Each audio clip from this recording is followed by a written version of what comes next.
So this is a crash course in design for 3D printing.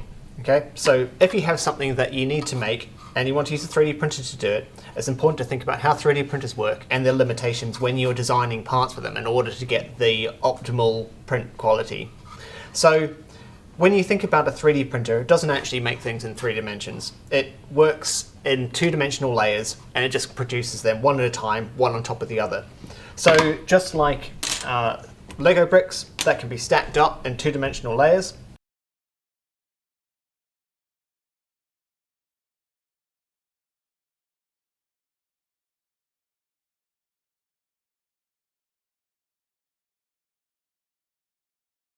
so this part I've created has 2-dimensional layers. So if this was 3D printed, it would be printed on a build platform from a 3D printer like this, and it would be in an orientation like that. Okay, so it has a bottom and it has a top. Now the issue with this part, so if we look at from the bottom, every layer here is built upon a previous layer, and so it will print absolutely fine. When we get up to this part, we start to see a problem. So all of these layers are effectively printed in mid-air. So there are ways that the printer can accommodate these, but if you want the best quality of print, it's best to avoid this, this happening. It'll also speed up print time by avoiding this type of thing. Now, we can get away with some degree of an overhanging feature. So for example, an angle like this, 45 degrees or so, will print absolutely fine. This does depend upon the actual 3D printer, but you'll generally get away with shallow angles, but you won't get away with these. So for optimal prints, avoid this type of thing or orient them in a way where this doesn't occur. If I orient this on a build platform in this way, no overhanging structures, prints absolutely fine, okay? Something like this, also oriented this way around, no significant overhanging structures, even the hole can be printed, like as long as you keep it within the capabilities of the machine. Now, we have an issue when we come to shapes like this. So it is a very, very simple shape, but it's actually quite a difficult one for a 3D printer to make. When you have something like this, you think about cutting the designs up into more than one piece and then assembling them later. So this part, for example, was 3D printed, but it was made in two pieces, like this, that are then assembled afterwards. The other thing to consider, because our build platform for our printer is flat, you want your parts to have a flat base for optimal printing. Okay, so this part is very obviously could be positioned with a flat base and will print fine.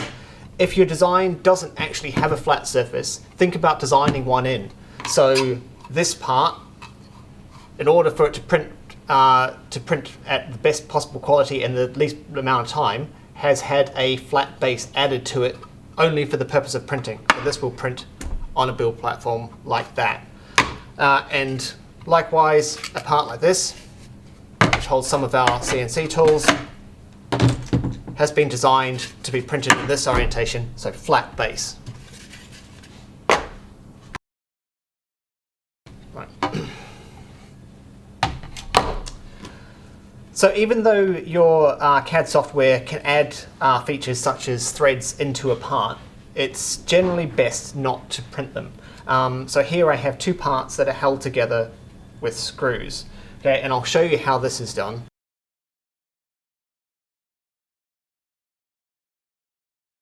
So here you can see we have metal threaded inserts placed into the plastic. Okay, these inserts are made for this purpose. So if you need to add a thread into a 3D printed part, then this is the way you should do it.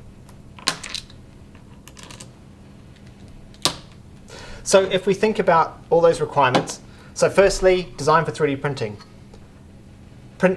Ensure your design has a flat base on it to orient the part. Avoid significant overhangs in the part, and to avoid them, either redesign it or make the part in more than one piece. And of course, don't 3D print threads. There are better ways of doing that.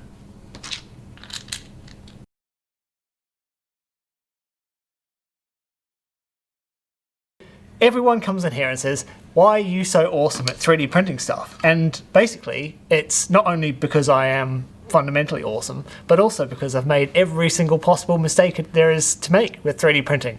And so I now know how to do it.